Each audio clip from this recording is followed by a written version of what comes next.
কিসের উপরে? বিশাল বড় সাগর আর মহাসাগরের উপরে ইবলিস শয়তান তার সিংহাসন নিয়ে বসা। প্রতিদিন সকালবেলায় শয়তানগুলোরে মানব রাজ্যে পাঠিয়ে দেয়, যা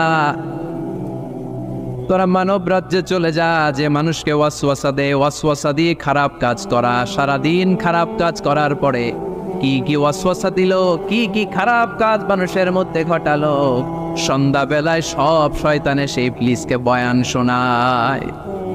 সন্ধ্যাবেলায় শয়তানগুলো এসে বলে, আমি এক লোককে দিয়ে মিথ্যা কথা বলিয়েছি। আরেক শয়তান বলে, আমি নামাজ কাজা করিয়েছি এক আল্লাহর বান্দাকে দিয়ে। আরেকজন বলে, আমি ওজনে কম দিয়েছি।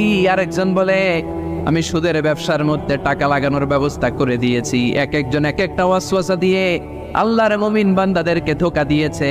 এগুলোর ফিরিস্তি এসে সব শয়তানেরা ইবলিস